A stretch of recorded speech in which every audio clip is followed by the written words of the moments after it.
Oh, yeah. Y'all know what it is. This is no other than the Remix Morning Show.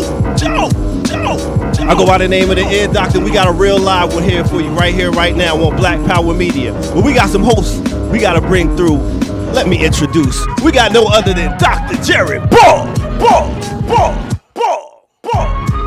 Ricky Ryan. Kalonji Jama Jonga. And burn it down, Kim Brown. Let's get it. More fire. Look at that. Look at all that fire right there. Let's go. I like that cringe your face beat. Hey. Yeah. Remix Morning Show, all caps right there. That's right. Big up to MF Doom. Okay. The fire. Riot starter, Ricky Ryan, KB, yes. Fire, JB coming with the smoke for all the rappers. Let's fucking go. Let's go. I love it. Internet ops. Hip hop ops. What up, Jay? What the deal is? We'll leave y'all for a little while, man, and they smoking on Jared. What's going on? What's going on? What's doing around here? So Ear Doctor, it was perfect because yesterday we talked about Scarface. And it was just perfect timing. And then later that day, Geechee tags me in something because he sees on Willie D's Instagram that I've been called out. What? Yeah. I mean, we could put. I did a response to it yesterday. But I could pull it up so you could at least get caught up. Yeah, go ahead. Bring Willie D on the show. Oh, I was expecting him to be next on your guest list. I just assumed he had already contacted RSTV and said, "When am I coming on?" But no, but to be straight, no. But what I said yesterday, to his credit, he said my name. He didn't do what I often am critical of. He didn't do the vague some people and those academics and this, that, and the third. He directly called me out. He was responding to a 90-second or so clip he saw on Black Men Build and posted on his Instagram this whole thing here. And then he, which concludes, I mean, I'll read the whole thing if you want, which concludes with me being called a raccoon and a what? And a raccoon in all caps. But I do love it. I mentioned it yesterday. Shout out to Diallo and shout out to the remixers, because if you check the comments, I think he got ratioed in his own joint. Like I'm very appreciative of the people who are around here, that some of them I recognize and others I don't, including what Geechee showed me yesterday.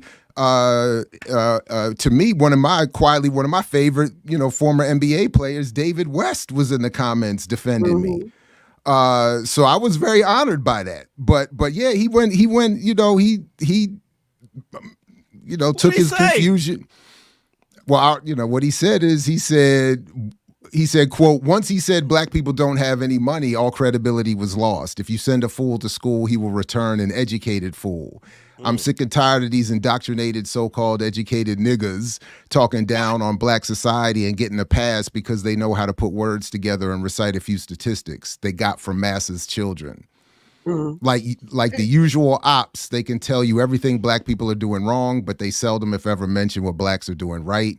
The way you can tell they ain't about shit is they spend more time talking about the problem than the solution. Yeah, we have work to do, but so does every other group. Blacks have survived, thrived, and contributed too much good to the world to receive more criticism than credit, especially from black people. No other group of people on this planet celebrates and supports individuals of their group whose hustle is to remind others every mofo-ing day of their shortcomings, like some in society does. I don't care how much money or how many degrees you have. If your criticism of black society outweigh your contribution to black society, you're not just a coon, you're a mofo and rat coon. It's that rat coon for me. Yeah, so you might have to do one of them celebrity boxing matches. No, I think you can box. Absolutely not. Absolutely not. You must have started that old fight he had. Okay, all right. Absolutely not. But the other part of it was that in the comments also, Boyce Watkins jumped in there to talk about how he thinks I'm wrong and this, that, and the third. So I had sent in, I put a comment just reminding Boyce that he has had every opportunity to debate me and has refused to do so. And I dared him, since he flaunted his PhD, to read my work and publish a scholarly, peer-reviewed journal article response showing what's wrong with my argument. So, any response back from Dr. Boyce Watkins? Not that I've seen yet, or not that I've heard. But he had a chance. I mean, he knows, and I mentioned it in the thing I did yesterday and I said it yesterday. He can contact Brother Jabari at Soul Vibers Nation and reset the debate that he refused a few years ago. Though I did also say that maybe the time has passed, since it's more spectacle at this point. But I did remind him he had a chance, and we both know Brother Jabari, and Jabari was willing to host it, and he refused. So to come up and pop up in his buddy Willie's chat, in comments, pile on the wabbit. It's like, so. Jabari, though, man. Shout out to Jabari and Soul Vibers. Of course. Yeah, of course. Shout out to Jabari. Oh my goodness. So, so that was it. So, I mean, you can't let a raccoon though, Jack. Come on, Jack. Don't go out, not a raccoon. Right. A rat. Either or. So the names that you've been called this year. Wow. I mean, what a year. I think that's not here though. I think that takes the peak. Raccoon. Raccoon is at the number one. Yeah. Number one. That's I haven't gotten over it. Is this rapper number 3, Jared? Is this rapper number 3 this year alone? So look, again, there's only but technically it's only one, because Willie is the only one to say specifically to me, this is for Jared, and I don't like dude, and this, that, and the third. Everybody else, it's all speculation, because they like to we can only again speculate, because they don't want to. So you suggesting they not as tough as Willie D? What's happening, man? I'm not saying anything, because I'm not a tough guy either. It's not about tough. It's about being honest and principled and being accurate. And if you have something to say it. And if you are tough, like they profess to be tough. Because remember, part of the arguments from certainly Mike and my man Wise Intelligent, all due respect, was that they're the ones who are the hardcore heavies in the hood doing it in the streets. So it wouldn't, if they had something to say to me, it shouldn't be that much of an issue, because I'm no threat to anybody. I'm no tough guy. And as they pointed out, maybe if they were talking about me, I'm in no hood. I'm not in the streets. I said with Ricky on here yesterday, I'm not outside. So, but we gonna do Cash App Black Power Media, so we can send Jared out to Texas so he can sit down. Him and Willie D. I can set it up. Nope. That's the only part I disagree with you on, Jared. If you receive a Willie D invite, I think you should totally take it, for the simple fact that it's his audience that needs to hear your message and hear that. You know what I'm saying? Like, they especially need to hear that. So if you get an understand invite, that. I understand that. I just reserve the right to, but I've reserved the right to say, look, I am not a tough guy, but I'm also not for all the names either. I'm not interested in all of that. Like, I don't need. You could, Kim, like if people want to honestly engage, because that's part of what I think is the issue here. This isn't going to be some principled, honest discussion. It's going to be a spectacle, and I don't need. Again, I want no smoke. I am in no condition or position to get involved with anything with anybody. So, and like Aaron Magruder said years ago on Boondocks, I got no army, so don't come for me. Like I got no backup. It's all in his case jokes, and for me it's just scholarship. So what I am saying is, so that's what I was saying. Like, so that's why. And I don't I don't. Once people talk get out of pocket like that, I don't really. That's disrespectful and very childish in a way. It's like you at a conference called Black Man Building. You can't build. You would rather destroy and start some shit name calling. When you could be like, okay, I don't disagree. I don't agree with you. Blah blah blah. Let me state my points. Bam. Let's have a conversation about it. But to go there, come on, man. I have more respect for Willie D than that. I mean, you got to call me a raccoon to my face, though, dog. You know what I'm saying? But at this point, for what, though? Like, for what? I don't want that, though. I get that, but also like I get the point that you're making about the audience and the audience needing to hear it, but also to Jared's point, like if it's a spectacle and it's being done on Willie's terms, then how much of it is the audience actually getting that is Jared's scholarship and not the spectacle of Willie D versus Jared?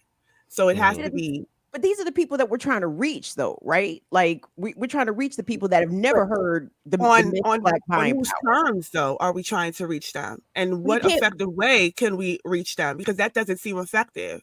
I don't disagree with that, but I think that there could be a space for a dialogue on Willie D's platform. Like I think that he would listen. I don't think it would be a whole bunch of devolutionary, name calling, even though that's how he let off. But I mean, he's got to be a man about that. Like he got to own that. He got to apologize. Yeah, there has to be a conversation beforehand. Yeah, that sets the terms. That's of true. That meeting. That's true. Yeah, that's true. That would set the terms and the conditions of that. But I mean, outside of that, I don't know if it will be effective, right? Because even how it's carrying on within the comments, right? A lot of that, even with people defending Jared, a lot of that is about the spectacle of, oh shit, is Willie D going at Jared, and not so much the actual scholarship or the work. But the problem is, it's 2023, guys. How are we going to get people's attention? This is not like that. How, I mean, in some cases, we can't honestly be selective. We can't get the attention on our terms or the way that we would prefer to receive it, right? We kind of have to take those opportunities as they're given, and the opportunity to get that scholarship out, even if it is maybe in a confrontational way, I do think would be valuable. But it ain't me being called a raccoon out here. It's Jared. Right. So ultimately, but we're talking about like meeting the people. To what extent, like objectively, like what are the objectives of reaching the people? Like what is the goal of reaching the people? Because if we're just doing a thing to do it, and then applying that to an outreach, then I don't know what the effectiveness is. So I do agree that if there was a conversation beforehand and it was terms and conditions set, then yeah, there could be ways that it could be useful to all parties. But other than that, we just meet. I don't know. It's just a lot of spectacle that's getting passed off as like activism, and there's a lot of do for the sake of doing, and nobody really knows what's going on. And we can see, and I mean, what's happening with Palestine is kind of a good example of that, because there's a lot of tactics being thrown online, and nobody has really any consideration of exactly what are we doing and to what extent are we doing it for, and what's the direction. So for me, like, even when I say meeting on your terms, it really is about laying out the objectives, because then we just be doing things to do it. And I don't know how useful that is. I see it both ways. And I think, and I understand, from each angle. And I think that, and I agree with both of you, but I think the thing is, again, it being a controlled situation. I think that dialogue is necessary, because I think that the one thing that we can't do either is act like we're not critical of folks coming from this platform. It's not like, we're just always a victim. It's like we speak out against people. You know what I mean? So when you touch that microphone, as Imam Jamil would say, this is what comes with war. You know what I mean? So we have to be clear about, no matter what position we have, someone may come in a disrespectful manner, or someone may come in a principled manner. But the fact is, when you go public, then it is what it is. That's just what comes with it. We've all criticized someone at some point, and it hasn't always been principled. But at the same time, I would say, like, meet on mutual grounds, if that was the case, if it was to go that far. You know what I mean? Someone that would respect both parties. And perhaps it could be a learning joint, because I think the thing is too, Jared, when folks only hear a clip of something, or even one show, it can be misconstrued. It can be taken out of context. You know what I mean? I've had that happen to me. I'm sure you've had it happen to you. So the thing is, if it's a serious situation and he's interested in speaking, then I would say, okay, boom, I'm down to speak, but let's speak with some type of moderator. Then that way it doesn't go all the way to the other side of the moon. That's what I would say. But I do think, that it should be a teachable moment. And also you should expound on what you meant in that particular clip, to kind of just, lay it out properly. This is my 2 cents.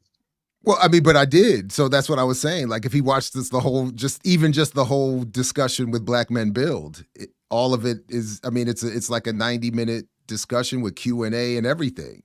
So that's what I'm saying. Or he could just get the book. I mean, that's or if and I hear everything everybody's saying. He could, if there was maybe if there was an apology, I don't really know. But more I'm interested in, I would even be fine with someone who is equally capable of conveying the argument and them going on his show. Maybe that would be more effective. It doesn't have to be me. I really just don't. I mean, I'm really not here for all of that because would you bring him on your show? Yeah. That's a good question. That is a good question. I don't know. I mean, yeah, I probably would be. I would be more inclined. Yeah. I don't know. Honestly, I don't know. I don't know, man. I don't know. And I thought that. But Carr with, although I mean, in terms of admittedly, my issues with Carr are actually more painful and more personal. But if Carr also never went that far. Right. If I could reach him, would you be interested in speaking to him on RSTV? I don't know. I'd have to think about that. My initial reaction is no, because again, for what? I mean, for what? If he's interested in understanding my argument, again, he could just go watch the Black Men Build video or any of the, I mean, thousands of hours at this point of video of my own I put out on this subject, or read the book or any number of other things. So I don't know. I'd have to think about that. I just have to think about it. I just don't I mean, I'm not a tough guy. I'm not a thug, but I'm also just not interested in being disrespected like that either. I just don't think that's necessary. Yeah. So, Tupac, not a killer, but don't push me. Anyway, I'm not even that. I'm not even that. Because I mean, at this point, the reality is if I get pushed, I'm just going to get pushed. Ain't nothing going to happen. I'm probably just going to fall down. All right, crew, we gave Willie D his 15 minutes of fame, actually 20 minutes. Oh, wow. Yeah, I mean, it's time to get to what we do right here on RemiX Morning Okay, Show, right on. Fair enough. And get to some news and all the other things. We got a dope show today. We got a dope lineup, dope guests coming through at the top of the hour, so make sure y'all here for it. There's no other than a RemiX Morning Show. Let's go. 1, 2, 3, 4, 5, 6, 9 to 10 crack commandment.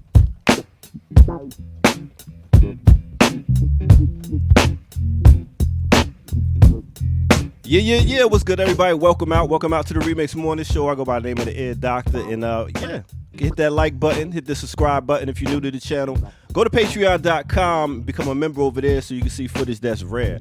All right, with that said, we're going to go ahead and, Black Power Media, we here to serve the people. We here to talk about different things, radical liberation, this, that, and the third, music, everything. You know what I'm saying? We about real building, not destroying, unless it needs to be destroyed. With that said, let's go ahead and talk about some of the shows we got here on Black Power Media.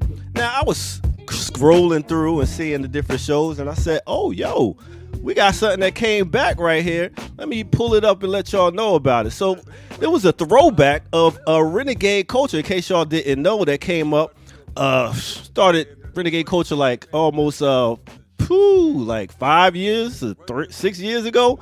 Well, we did 100 shows, and this was a part of it right here. Check this out. Who he was and how it came about. Yeah, on August 28th, 1971, myself and Sheikh Noah Washington, Albert Washington, he's now an ancestor. He died in prison in 2000 for cancer. This ain't where it started. Wait a minute. Y'all not about to blow no candles out in front of me. You can't blow candles? Nah, hey, son. Fuck y'all. I'm not. 100! Anyway, 100. I'll let him do all the blowing. Anyway, so we got a show tonight. We got a crazy show tonight, yo. Okay. We got an exclusive interview. An exclusive interview. Yeah, but before we do that, okay, I think we got to update our show a little bit. Because we still living in the past, I think we're living in the past. Okay, word. This is all about the I'm looking future, real good. It seems like I'm. Ah, like yes. that, You know what I'm saying? Ah, there we go. Okay, Now back we're back to in the real future time. again. Yeah. Okay. All right, and that's Now. a good thing because the guest tonight is somebody who is prestigious, Okay. a movement icon. Definitely an We have an icon. exclusive interview with Word. the one and only Jaleel. All right, so make sure y'all go check that one out. That was his first interview straight out the Bing, yo. So you got to go check that one out. All right, also, I was scrolling. I was looking and seeing what else was coming on. And what did I see? I looked at Saturdays with Renee. Let's see what they was talking about on their show. I feel like you speak for both of us with that one. I feel like I speak for a lot of people on that. But D, welcome back to the platform. It's good to see you again. How you feeling? You got to unmute. Well, damn. I guess I didn't check this clip all the way. Uh-oh. We still don't hear you yet. Did I mute you? Unmute. Well, once he finished muting, you got to go check that show out right there. He talked a lot of this, that, and the third. So, yeah, go check that out right here on Black Power Media. We got some shows for y'all. With that said, let's go ahead and get back to it right here on the Remix Morning Show. Let's go.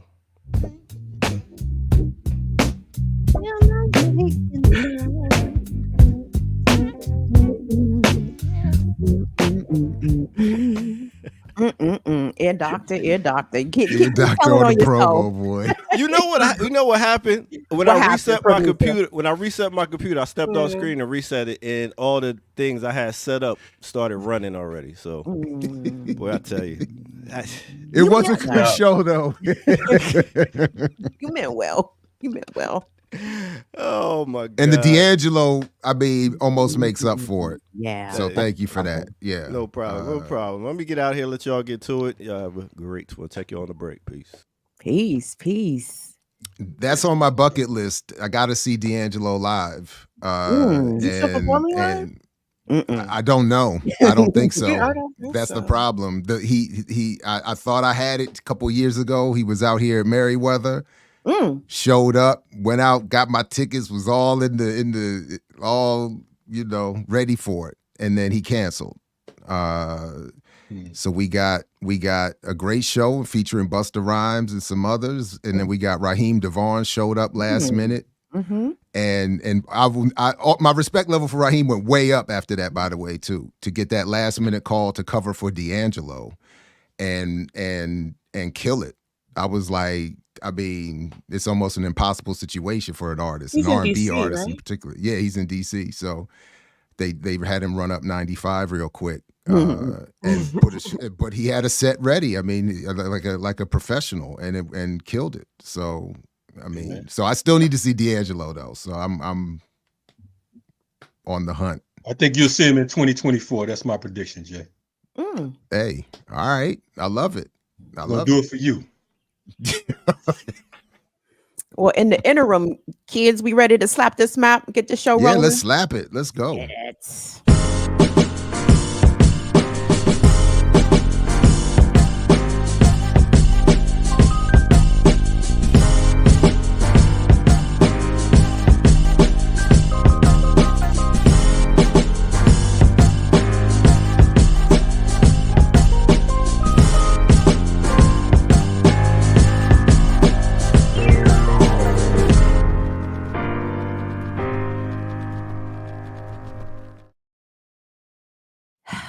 Peace world and good morning, everybody. Welcome to the Remix Morning Show. It's Black Power Media. Today is Wednesday, December 20th. And before we start the show, I just wanted to take a moment and wish a very happy, special birthday to my mother, Mama Jean.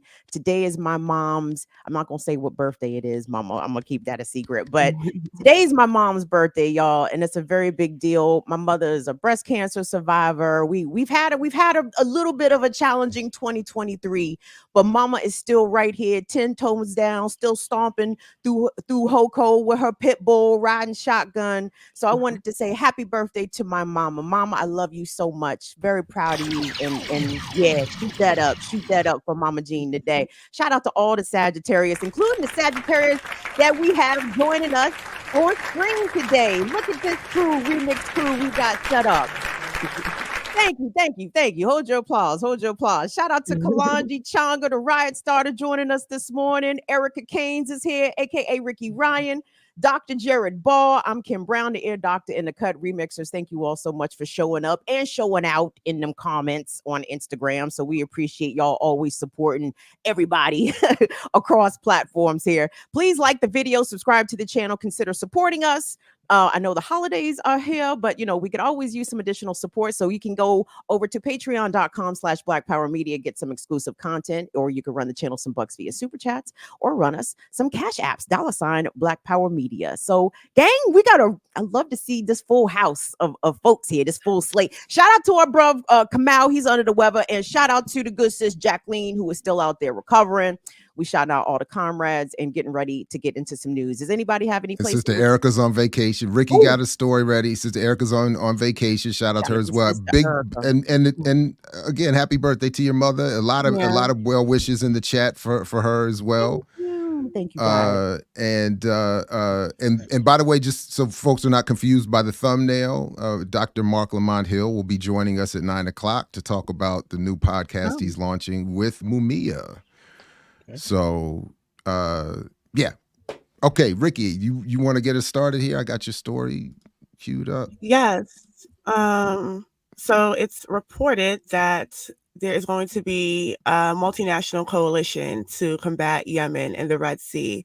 So Yemen has been playing a major role in terms of allyship and solidarity with Palestine, but in the most material way possible, right?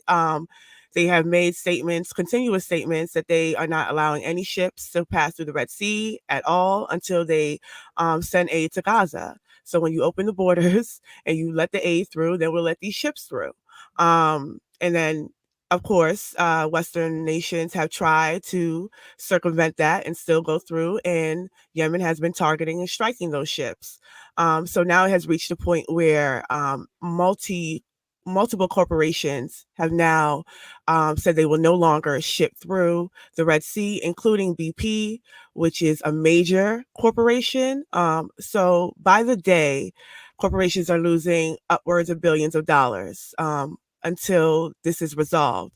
So as opposed to opening the borders, the Egyptian and the Jordanian borders, and allowing aid in, the Pentagon launches this multinational coalition, and they do it through Lloyd Austin. So I don't know if you want to read maybe a bit of it. Sure. U.S. Secretary of Defense Lloyd Austin announced on 18 December the creation of a multinational coalition to uphold the foundational principle of freedom of navigation in the Red Sea. Sorry, I can't read it with a straight face. I'm announcing the establishment of Operation Prosperity Guardian. Wow, that's that's what they're trying to guard their prosperity. An important new multinational. I'm sorry. No, I said it's a good name for them. Yeah. An important new multinational security initiative under the umbrella of the Combined Maritime Forces and the leadership of its Task Force 153, which focuses on security in the Red Sea, Austin's statement reads. Under the leadership of the already existing Task Force 153 set up in April of this year to improve maritime security and capacity building in the Red Sea, Bab al-Mandab and the Gulf of Aden, the nations included in Operations Prosperity Guardian are the UK, Bahrain, Canada, France, Italy, the Netherlands, Norway, Seychelles, and Spain. Seychelles. I say, how did Seychelles get into this? Really? What is that for? What little, they was like, throw our name on there and we get a little, I don't know what they get a helicopter or something. I don't know. What do they get for that? Anyway, I can continue, but go ahead. No, I mean, I think we're good there because initially I did want to just focus on Austin a bit, right? Because there was a big push to get Austin in. If we recall, he was working for Raytheon right after he left his position. He's been the head of CENTCOM, which is the central command that focuses specifically on that region through Bush and Obama. And then he went on to retire and with a sweet position as a board member of Raytheon. So in order to get his position for the Secretary of Defense, he had to, of course, give up his seat, but then there was the back and forth about whether or not he had given it up long enough, because there is supposed to be a length of time between him having sat on that board and him being allowed to be in the cabinet and the administration. And they bypassed that completely, and then he came into office. So one of the things that I've been raising the alarm about from that moment is that I don't think people really understood the role that Austin has played in the Afghani war and the war with Iraq, specifically as the head of command in CENTCOM. So a lot of the policies were going through him. So this is just a regular position for him to play this role. He's right back in the exact role that he's been playing. I know they had him touring Africa for a while under Ukraine. They had him in that region, but this is really the region that he's been focused on in the last 30 years of his career. So the majority of his career has been about maintaining the U.S. presence in that region. So he does have a stake in it, and he has strong ties with Israel. I think he just left Israel, Tel Aviv, right before making this announcement that there's going to be a multinational. So, we always talk about Glenn Ford's Black West Leadership class. Shout out to BAT Baltimore. They had a very successful town hall in West Baltimore discussing this and highlighting these figures, especially in Baltimore specifically. But the big push that the Biden administration has been able to do, because Susan Rice is also in that cabinet, but she's doing domestic policy, and she's doing domestic policy today. But you see that they're stacking up all these figures. Linda Thompson-Grenfeld position in the UN, and then you see the man who bypassed the ceasefire. He voted it down, and with the U.S. having a permanent position and a permanent member seat, there is no ceasefire because he raised his hand. These are all Black faces playing these roles and positions, and we can see that on a micro level, I guess, locally in these more democratic cities, in these major cities: New York, Atlanta, Baltimore, LA, Chicago. But globally, this is the role that Africans are being put up to play. So yeah. I'm glad you pointed it out, Ricky, because, folks get caught up in, as the Ruben would talk about, Black faces in high places, right? So you're looking at Lloyd Austin. Lloyd Austin is one of these examples of what Imam Jamil talks about when he say to be Black is necessary, but it ain't sufficient.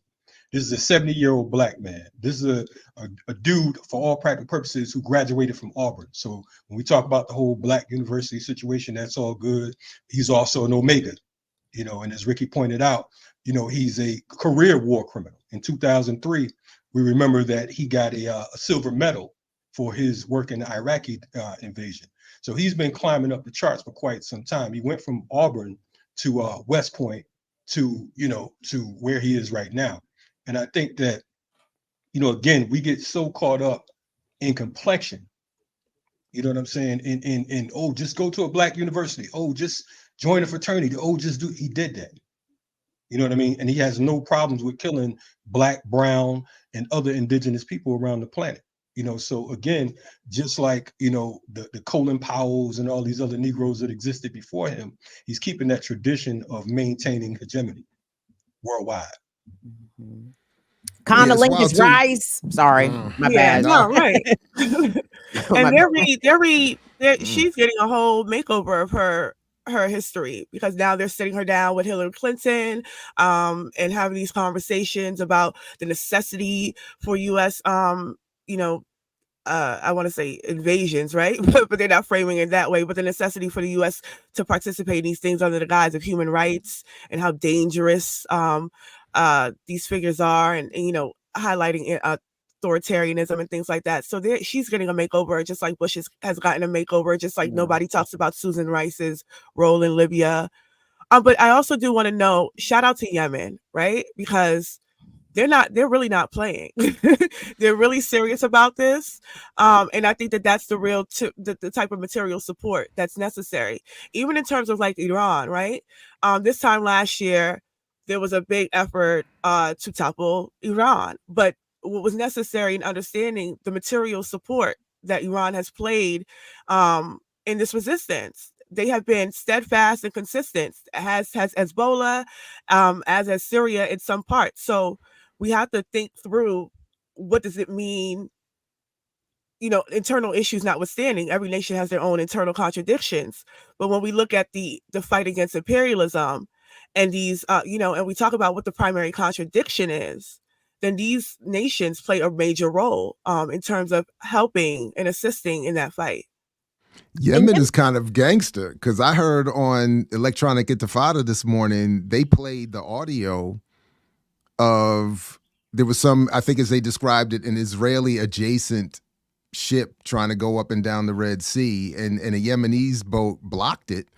And you hear on the radio, the dude is like, move your boat. And the Yemenese captain just says, no. it's just no. And then click, no. That was it. So they're blocking part of their supporters to say Israel can't ship stuff up and down through here anymore.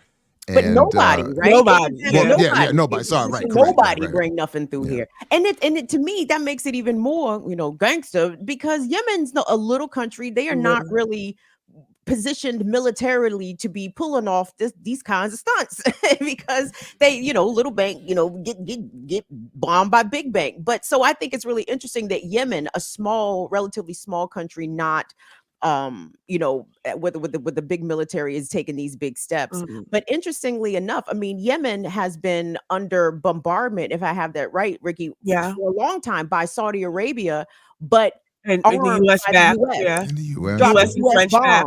Right. Yeah. I mean, that's why Obama that's why Obama droned that kid. Yeah. His people were speaking out against that. That's right. I mean, remember, he killed 55 people in one of those attacks, including 5 pregnant women. Yeah. You know what I mean? So, and 10 children. So, Hospitals Without Borders. Yeah. So Yemen is not, they like the song would say, they have a right to be hostile. You know, they're already used to how the U.S. and Israel and all these other vampires get down. But yeah, we salute Yemen, just like we talking about standing for anyone. One of the things that we often fail to do is we forget those who actually get busy. You know what I'm saying? We salute Assata, but we forget about Sundiata Kohli. You understand what I'm saying? We big up Angela Davis, but we forget about Rochelle McGee. So don't let Yemen be that example. You know what I'm saying? If you can't do nothing else but, as Bunchy Carter would say, spit, then spit. But definitely shout out to Yemen for being bold enough to say, look, let's go. Right. Then also, I wouldn't argue that they don't have that sort of military might, particularly because they have been under a siege and a war for all these years, and they have not buckled or folded or collapsed. And the people are still as strong and determined, even with the lack of aid. Because one of the first things before they did this multinational, they called for this sort of military coalition, was they said they were going to cut aid from Yemen, which is already because they're receiving world aid, right? Because they're under sanctions, and there's a whole human rights crisis in Yemen because of the war. So they said, well, if you're going to keep doing this, we're not giving you aid.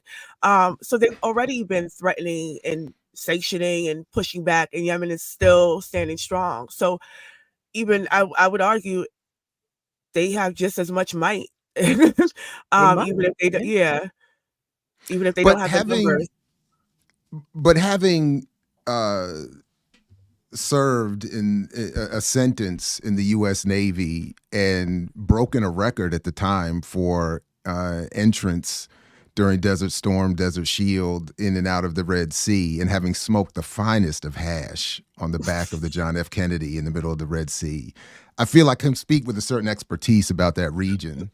And that's the kind of what we bring here at the Remix Morning Show. But I will say, just to say, it is kind of fascinating to be reminded that Suez is a human-made canal, a 19th century human-made canal, and it gets very narrow in there. So it's not hard to imagine that you don't need the biggest of navies to block that thing up if you want to stop ships from going up and down through there. And there's even parts where it's on, if I remember correctly, you can see on either side, you can see Saudi Arabia and Egypt on either side. So like you could do a lot of damage even from the shore if you really wanted to. Because if I remember correctly, that was one of the reasons they had us out on a gun mount, because going through the Suez, you can't, even the high technology that was on the aircraft carrier can't defend against slow-moving crafts, helicopters, and people on the shore. So they would have fools like me behind some 50 cal machine gun. and like we were supposed to do something. Right. Sometimes it's best for y'all to be on that side. Right. Listen. I'd be mad as hell with us high. Lit up. It was beautiful. It was did beautiful. It go when? Hey, I mean, read these war stories. That's half of what's going on out there anyway. It was, I mean, it was almost shocking how readily available all forms of illicit materials were on that ship. Good Lord. I mean, you guys are American now. Let's not be. Yeah, let's not forget. Like, nobody traffics in illicit materials more like the U.S. military. Exactly. Jesus. All that. That's why, all the people had to switch over to oxycodone because all the heroin dried up coming from Afghanistan. When the military pulled out, what happened to all the opium? Yeah. It stopped having flights from Kabul. So yeah. I had just finished watching The Crown, that series. So that's the first we talked about. Did you see that? The Suez Canal. So that's really interesting with the Muslim Brotherhood and all of that. But Ricky, I didn't know that history. I wasn't ready for this. Wait a minute. Did you see how they tried to sneak in there that Queen Elizabeth had her little black affair? Did you see that? Yeah. Did you see how they tried to sneak that in there and try to leave it as she got a kiss? Stop playing. The Queen got turned out by a brother after the Second World War. Stop fronting. She got turned out. Went home singing that night. Was that when she was dancing? What was Kenya? Yeah, when they went to Africa. Yeah. Okay. And the brother said, "Come on down. This is where the fun is." And they did the whole. She was like, and then it was all that in the look that the dude gave at the dinner table when it got brought up, and he gave that look like, "Don't you dare bring," because it was like, yeah, the Queen was that, and she said, "I might have given him a kiss, please." Conspiracy theories, right? When they said that the Queen had black in her. I mean, that family at is least so temporarily. That family is so mixy between the bloodlines and all the other shit going on. But no, I brought that up because I think all of that is kind of replaying out right now. Like the what happened then in terms of the Suez Canal, Egypt's role, what the politics of Egypt then, they were more obviously socialist, leftist leaning then, and then how the Muslim Brotherhood formed, and then what the Muslim Brotherhood is today, because it all formed in defense of that canal, in defense of Egypt having the rights to that canal. That's right. So to see it play out today, and then having Yemen be the only part of that resistance that's still strong, and seeing what Egypt and Saudi Arabia and even Jordan is doing, it's a major shift. So I think that dichotomy, at least in terms of what the Crown, I was like, oh, okay, that's interesting. See, Ricky trying to be all serious. I'm just trying to uncover why the Queen and them was really upset about Meghan Markle, because she reminded the Queen of what she could have had. The sister Margaret had all kind of men. So she sure did. So there's one of the children. There's mixed kids in that family already. They have a mixie between the cousins being together and all the other shit that they do. Yeah. What I appreciated about The Crown is that they showed how closely related Queen Elizabeth and Philip were. Yeah. Like y'all had the same grandmama. Like, what are y'all doing? Nasty asses. Just keeping it European. Keeping it funky already. Ugh. Anyway, we got any other stories we'd like to move along to? We on some international flavor. So what is this? I don't really know. I just saw the headline. Did Trump really get kicked off the ballot? Is this real? In Colorado, yes. Oh, just in Colorado. Okay, in Colorado. I see. Okay. Now, I would like to hear his comments because I'm sure those were golden. I'm sure his response. Yeah, I'm not caught up on that. Yeah, I bet they were. Is rapper worthy? You know what I'm saying? Speaking of Trump, we have well, that might not be the best way to do this. But we have Jill Stein and Ajamu joining us today at 5 p.m. on RSTV. So make sure y'all tune in for that, so we can talk about Trump and some other chumps. The antithesis of Trump. Without a doubt. Well, part of the antithesis of Trump, for sure. Yeah. Without a doubt. Mm-hmm. Without a doubt. Yeah. Without a doubt.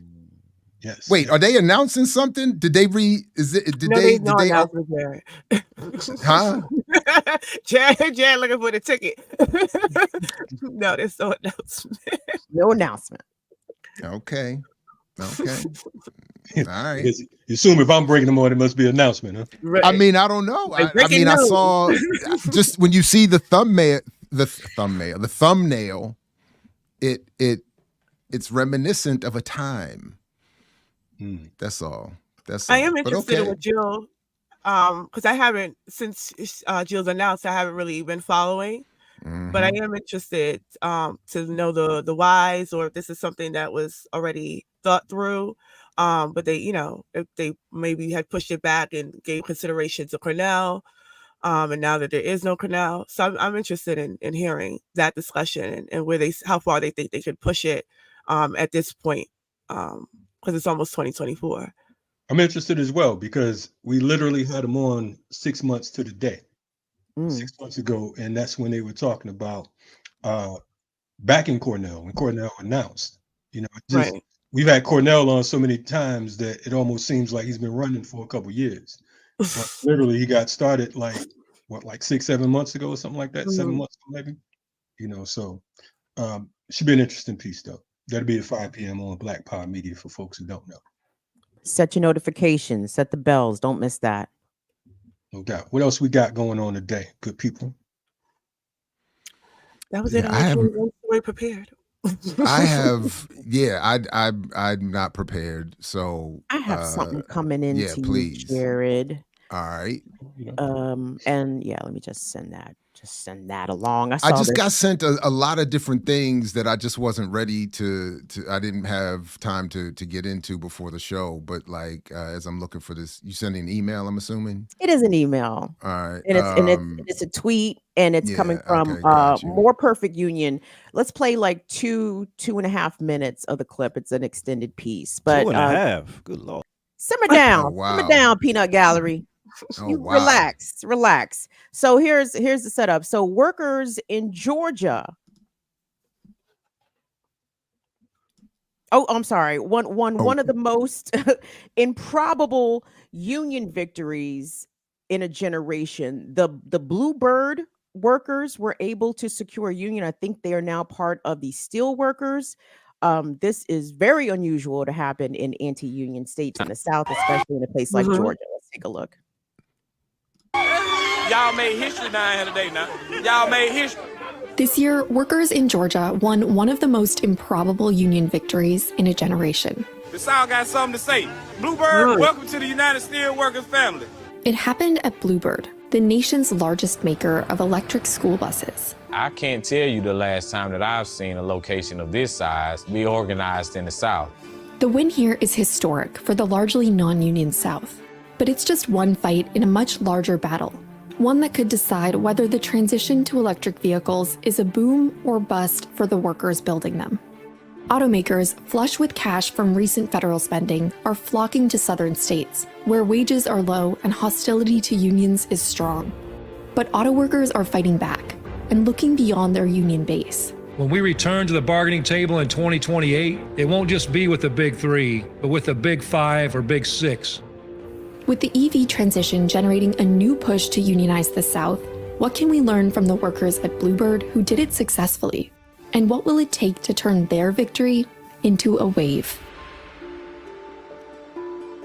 Nationwide, 25 million kids ride about 500,000 buses to school every day. It's effectively the largest public transportation system in the country.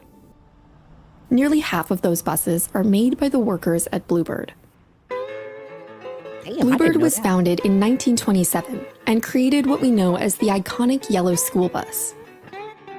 To a region still dominated by sharecropping, it brought modern factory jobs. When Bluebird came to Fort Valley, so many of the people in that area, they made their living off of picking peaches or picking up the pecans. In comes this industrial job that, hey, I don't have to work, out here in the fields anymore. But then the company has the opportunity to, manipulate that. And by saying, well, hey, we gave you this great job, but we're going to give you subpar benefits. And so that's what goes on in the South. For 96 years, they've been non-union. Bluebird's been non-union. I came there when I was young. Now I'm old. Workers at Bluebird have attempted to unionize many times, most recently in 2001. We, the younger generation, which I was part of then, were trying to push to get a union in place. Most people would just turn around and walk off.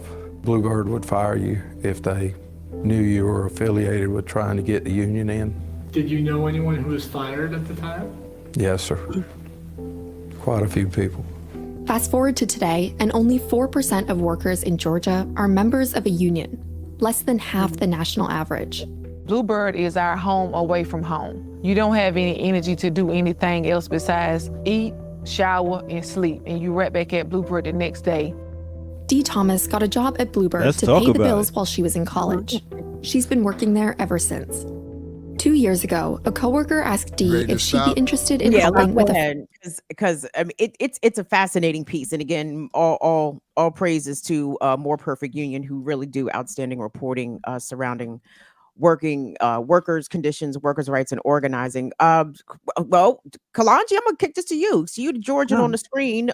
Your thoughts about this big union victory and the general, the hostilities towards unions in Georgia, and how significant that this unionized victory is at a place like Bluebird. Yeah, first of all, Bluebird brought back memories, because when I was a child, we used to ride on Bluebird buses up in Connecticut and whatnot. So we know that's been around for years. I think the thing that I think it's a great victory for one. Georgia is a right to work state. Georgia's been a right to work state since 1947. Damn. So in order for them to even pull that off, I think that one of the things that is overlooked, me coming from the northern half of this confederacy, the northern half of this confederacy, it is the southern region is one of the most difficult places to organize anything, particularly in places like Georgia, Mississippi, Tennessee, Alabama, so on and so forth. So this is a huge victory. As they mentioned in the piece, less than 4% of workers here in Georgia are unionized. You know what I'm saying? Especially, I mean, the right to work laws and the how it impacts workers, period, in Georgia is crazy. I mean, it's like you can literally be fired for whatever without even a valid reason. It's just like they don't have to say that they don't like your hair. They don't have to say, oh well, we no longer, and it's tough to fight for it. So I think that it is a beautiful thing for those workers to stand by it. Myself, as I mentioned in previous episodes, I organized with SEIU back in the mid 90s up in Connecticut, and we were trying to unionize a daycare, a group of daycares, which had maybe like 12, 13 different pieces, and they scared the hell out of those folks. And I mean, they scared them to death. So for these folks to come in a place like Georgia, with a super racist governor and Negroes all around, I think it's a monumental victory for unions across the country.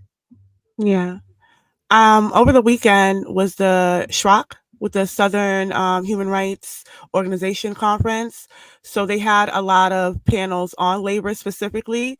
So because it was held in Nashville, Tennessee, I was hearing from people who worked in towns in Mississippi I've never heard of, couldn't find on a map, towns of about maybe 1,200 people. But that's where the factories are. They were talking about their struggles and how difficult it is. They all mentioned Right to Work Act and how it impacts them significantly. And then we even had someone come from Bessemer and talk about how that struggle is ongoing because they've been fired and rehired and fired and rehired since the strike. The Amazon plant. Yeah.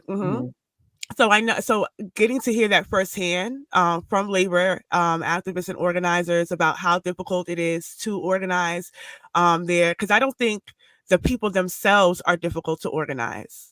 I think the workers understand their conditions. I mean, they were defining capitalism and labor exploitation without naming it, right? So they're clear about their conditions and they're clear about what the bosses do. And they're also clear about the limitations in terms of the ability to organize because of these right to work acts. So a lot of them are well versed in laws, local laws and labor laws.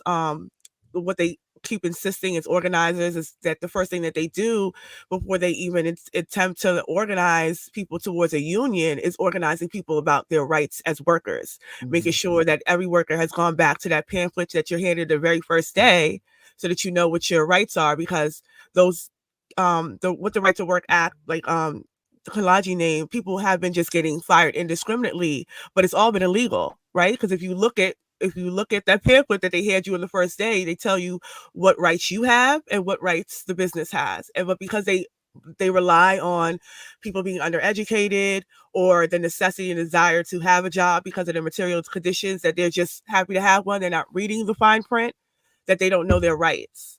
So before they even begin to unionize, people are knowing that. And I thought it was so significant that he knew the history about, of Bluebird. Because that was one of the things I think we asked when Chris Smalls was on your platform. We had asked if he had studied the history of organizing in New York, because it's really specific. A shout out to the SCIU too, 1199. My aunt was a leading organizer at SCIU for 30, 40 years. But yeah, it's really difficult to organize unions in New York for the same, if not for the same reason. But that underhandedness to undercut the anti-union narrative in general. But yeah, I think it's really good that they knew and understood the conditions to which they're organizing around, because it's really necessary to understand that terrain. Because if I had not gone, I don't think I would have had the detail to what these factory workers are dealing with on an everyday basis, and still waking up every day attempting to unionize every single day. So I appreciate it, Shrock. Shout out to Jaribu Hill, who has been putting that together for the last 25 years. And shout out to all the workers that was there. Chris Smalls was there too as well. But I think it was really significant that you get to hear from labor in the South, because I don't think we really understand what that organizing is. You saw Sean Fine in that More Perfect Union piece, the president of the UAW. And they have already expressed that their goals for the coming years are to organize Tesla workers, organize Toyota workers, organize Honda workers, because so many of these auto manufacturers specifically have relocated and put their plants down south, specifically because of these right to work laws and because the wages are so low. So that is a giant block of folks, just needing organized representation. And I'm glad to hear that the UAW is, expanding beyond the Midwest and, the Michigan, Ohio, region, and trying to actually get all of these workers in the South that are still working at these same plants under bad conditions and get them into the fold. So I think that's positive. Right on. Shout out to all of that and all of them. Thank you all very much. Our guest is here and waiting, but we got to get to our ear doctor first. And as we do that, real quick, I just want to shout out the I don't know exactly the name of this coalition, the Howard County Palestine Anti-Racism and Free Speech Coalition that met last night. It was wild to see so much radicalism out here at the Howard County Library. It was kind of dope. It was kind of dope. It was weird. I'm not used to that level of analysis and fire out here. Yeah. So shout out to them and all those who are out here trying to push things, make some noise. But I heard about it. Yeah, it was dope. I mean, I was in there like, wait a minute. I had to look around. I was like, I'm in Columbia? Like, this is like, hold up. It's like, what? It's some organizing happening in Howard County. It is. They're really trying to get something going, especially with the rent too. That's it. The rent the rent stabilization coalition, all that. Yeah, all of that. I'm much impressed. I'm late to it, and I'm happy to see it, and very happy to be able to try to support it as I can, more easily get there. Anyway, my bad, ear doctor. Sorry about that. Ain't nothing going on but the rent. Say what? Got to have a J-O-B. If what? Want to be with me. All right, that's what I'm talking about. Let's take a quick break right here. Romance without finance. Sorry. Okay. It was feeling good to her for a second. We're going to take a quick break right here on the Remix Morning Show and come right back with some more right here in the Remix Morning Show. Let's go. Go, go, go, go, go, go, go, go, go, go, go, go.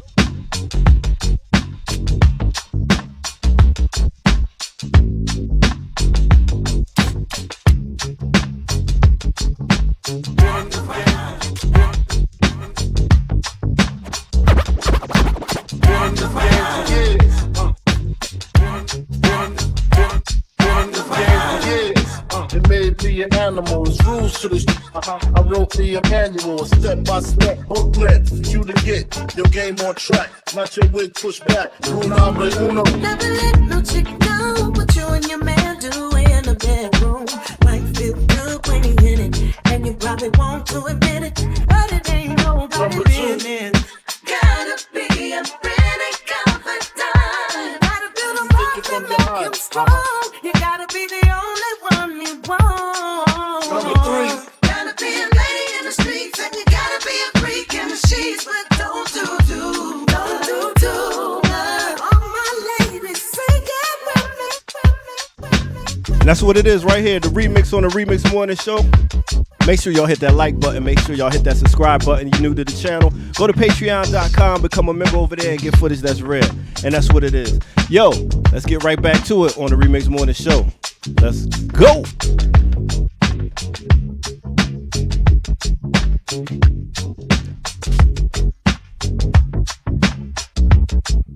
Yeah. All right. With that said, let's go ahead and bring the guests out. Do it like this. This is the Remix Morning Show, y'all. Let's get it.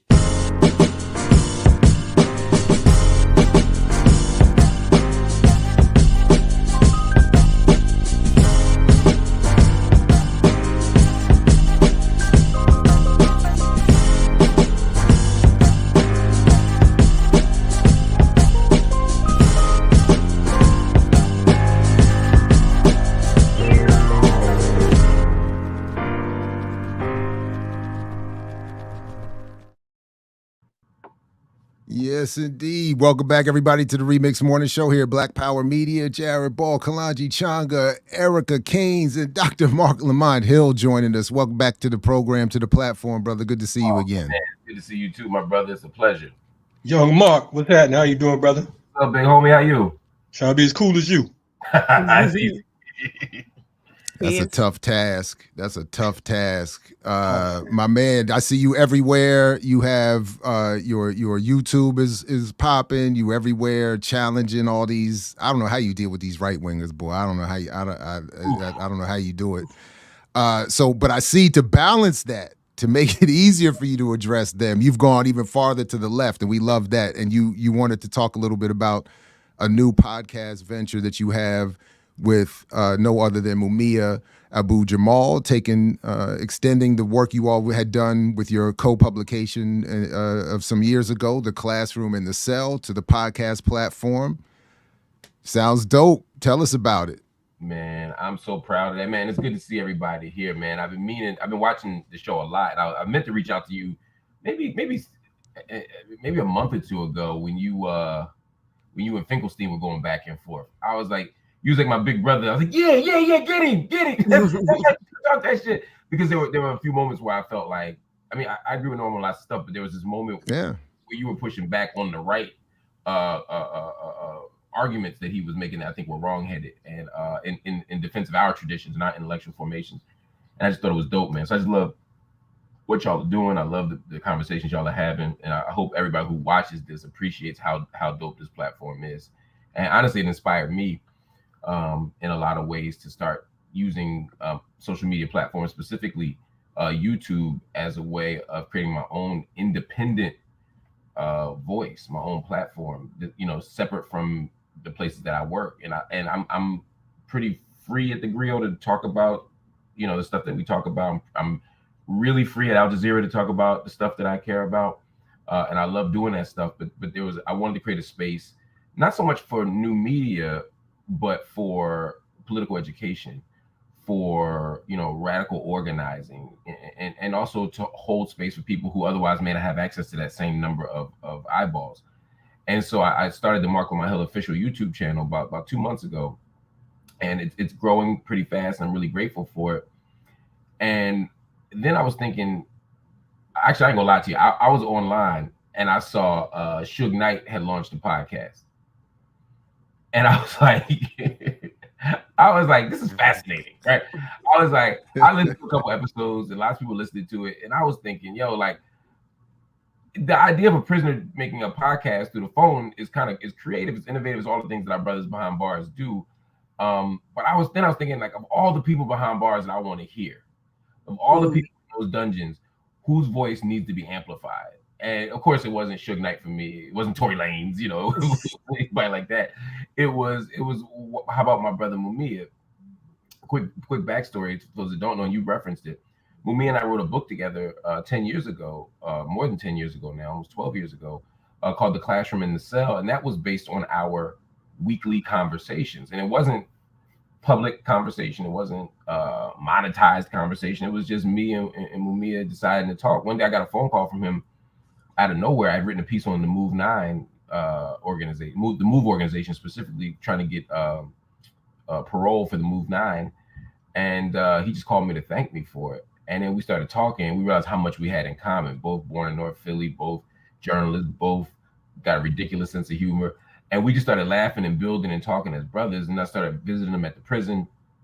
And over time, it was like, yo, let's write a book together. And then it was like, all right, well, instead of writing an essay that melds our voices, why not make the book our actual conversations? Because to me, the interesting part of our dynamic is the dialogues, the back and forth.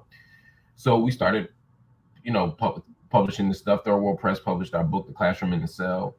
And it was a powerful experience for us. And I think a lot of people, it resonated with folk. I mean, I still get letters and notes, especially from folk in cages who say, yo, like, this book mattered to me. So, and Moo and I always said we were going to do something different. We weren't sure what it was. We said we'll do another book. That's the easy part to figure out. But we wanted to figure out another way to amplify his voice and to amplify our conversations. And so this hit me. The Suge Knight inspiration. As a Christian say, the devil meant it for bad, but God meant it for good. I was inspired to help open up space for Mumia in this way. And so we launched this podcast. We're going to talk twice a week minimum, with some special releases for members and things like that. But we're going to talk twice a week about the issues that matter. It's a short podcast, 13 to 15 minutes, which is how long a Pennsylvania State correctional phone call is. I want people to experience that. We're not editing out the interruptions. We're not the operator voice. We want people to understand what it's like to talk under surveillance, what it's like to try to think under these pressures. And I don't want people to ever forget. I don't want to sanitize the conditions under which Mumia lives. I'll tell you one more thing, and I'll stop talking. When we were writing the book, I was a junior scholar. I was an assistant professor at Temple, and I remember saying to Mumia, "Yo, you know, it's hard to write under these conditions, man. Like, it's publish or perish." And he said to me, he said, "Mark, I'm on death row. I'm publishing while I'm perishing." Right. And I was. It struck me in a way that I never forgot. And I want people to feel that tension, that pressure. And even though he's not on fast death row, he's still on slow death row, doing a life sentence for a crime he didn't commit. And we're going to continue to amplify that. But I want through the podcast people to feel it too, you know? Yeah, I really appreciate your consistency, Mark, because I think that a lot of work that I've seen you do behind the scenes, you know, it trumps what I've seen you do in front of the camera. So I want to salute you for that, because, you know, regardless of the platform, you know, you don't mix your words, you don't mince your words. You know what I mean? So I appreciate that. And I always appreciate anyone that's going to stand up and fight for the rights of our political prisoners. And the fact that you said that you wanted to focus on political education is key, because even with, you know, we look at shit like we can get inspiration from wherever. You know what I'm saying? That creativity is necessary. I know you're in Philly, and I know, you know, about the whole, you know, you wrote the book together and so on and so forth. But for you, why is it so necessary for Mumia's voice to be heard? You know what I mean? Why should the world be listening to Mumia Abu-Jamal? That's a great question, man. I think the first reason is because he just has something so important to say. Mumia is what we would call a prison intellectual. And Dylan Rodriguez and other scholars have talked about what that means. But for Mumia is not a person who became an intellectual in prison, although there are many who have been radicalized and who have developed a political ideology and done deep reading and deep study in prison. I think that's dope. You know what I mean? Mumia was an intellectual before he went in, who was caged because he was an intellectual. He's much more like Antonio Gramsci in that way. He's an intellectual who was caged. And Mumia has a radical analysis of the world. He has a radical critique of capital. When we were talking Monday, and that's the third episode. All 3 episodes are airing right now. All 3 are on YouTube right now on the channel. And on the 3rd episode, he was talking about mass incarceration. I was asking him about abolition. And he said, well, yeah, of course I support abolition. I mean, I'm kind of biased in that way. He said, here are the reasons why abolition is a difficult thing, right? Here are some of the challenges that get in our way. Not to say we can't achieve it, we will achieve it, but here are some of the challenges. And he made this analysis between slavery and then coal miners in Pennsylvania and then the prison industrial complex. And he started to break down all the way that capital functions and the relationship between capital and the state. These are things that anybody needs to hear. And Mumia is doing it in public space. He ain't trying to make no money. He ain't trying, he ain't trying to run no games. He's just trying to educate the public. And so his voice needs to be amplified simply because he has something to say. But beyond that, there's a particular educational value to having someone behind those walls have that type of analysis, because there's a way that the world does not believe that those who are incarcerated have the capacity for that type of analysis. And so it also serves its own function to say to the world, wait a minute, there's something behind those walls that will be much better, that will be much better for us if they were on the other side of the wall. It helps make the argument for abolition, helps make the argument for decarceration when people understand the genius that's behind there. Because while Mumia is a world historical figure, he's extraordinary in a certain way. There's also something very ordinary about the fact that so many brothers and sisters inside the cages are reading, they're studying, they're fighting their own cases, they're learning case law, they're representing other people, they're writing novels, they're writing philosophy, they're doing all this stuff, and people need to know that. And then the last reason is because the state can't win. They attempted to silence Mumia. They consistently railroad Mumia. They look at the Mumia evidence and they disregard it. They find boxes of new evidence in a room and say, oh, wait a minute, here's boxes of new evidence that we lost and didn't realize was there when we convicted you 40 years ago. And they still don't let them off. They have a person who says someone else says they committed the crime. They still don't let them off. If somebody who witnessed the crime and says Mumia wasn't there, or they ignore it. Somebody says Mumia was there and turns out that they had 40 cases and all the cases got dropped. They basically snitched and then they disappeared forever. These are the stories that nobody wants you to hear. It's important to not allow the state to win. We resist Mumia's death sentence until it was overturned. Now we resist Mumia's life sentence until he's home. And this podcast isn't extraordinary. I don't put too much weight on this podcast. But these spaces that we create for Mumia, whether it's prison radio, whether it's this podcast, whether it's the books that we read from Mumia, whether it's the letters we write to him, whether it's the signs and the march, everything we do for Mumia is also a reminder to ourselves and to the state that they won't win. We got to hold on to that. Yeah. Well, Mark, I appreciate you. I have known of you for a few years now, being in that Free Mumia space and Love Not Fear and all of that. So we've been passing one another. But I'm interested because my first introduction to Mumia comes from prison radio, right? Hearing his speech on Haiti. Is this going to be something in that vein? Because I know most of what he does on prison radio is just like updates or theories that he's working through or speaking to a specific context or current event that's happening. Is this podcast between the both of you going to be something in a similar vein? Just we hear from him more frequently, or are you all trying to move in a similar but different direction in terms of how his voice is coming out? That's a great question. What he does for prison radio is important. They're almost like audio op-eds. He's able to offer a short but powerful analysis within the confines of that phone call of what's going on in the world. His recent conversations on Palestine have been powerful. What he wrote about Haiti was amazing. His reflections on Fanon are stunning and elegant. He's gonna keep doing that. You know, shout out to Prison Radio, Noel Hammerhand, everybody that's making that happen. There's something different to me about the dialogue. I'll give you an example. The second episode, again, is released right now.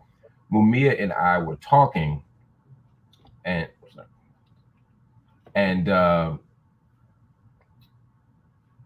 he didn't sound good. And I said, yo, what's going on? And then he said, well, you know, it's just that time of year. Now I remember this December. And he started to talk about the loss of his wife, Wadia, who I knew and loved since I was a child. I grew up with their daughters, one of whom passed away in December as well, a few years ago. Some of y'all know, if you're in the Mumia space, y'all know Goldie or Samia. So Samia died in December. And while Wadia died in December, just last year, we had her janazah just last year. And so Mumia started to talk about both the emotional stress of them dying, but also what it means to try to process emotion inside of a cage that is explicitly designed to disconnect you from human contact, from reflecting on your own emotion, from healing. And so that's something you can't do in a radio address. Right. So that dialogue is helpful. And by the way, what Mumia didn't say in that call, which is so Mumia, is this is also the month where he was arrested and where his journey started. And the reason I'm pointing that out is because that's who Mumia is. He'll never focus on himself. He could have easily said, yo, bro, like this guy, this is literally the anniversary of when I was arrested and I've been in a cage now for 45 years, 42 years. And he didn't say that. He didn't say that, right? And that's how he's always been. Because even before they died in December, he was sad.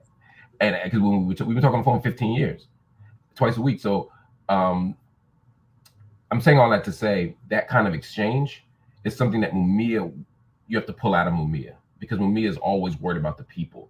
If you listen to Mumia's radio addresses, if you read his books, he never talks about his own case. Mumia, a whole bunch of folks will write 10 books about why I should be free.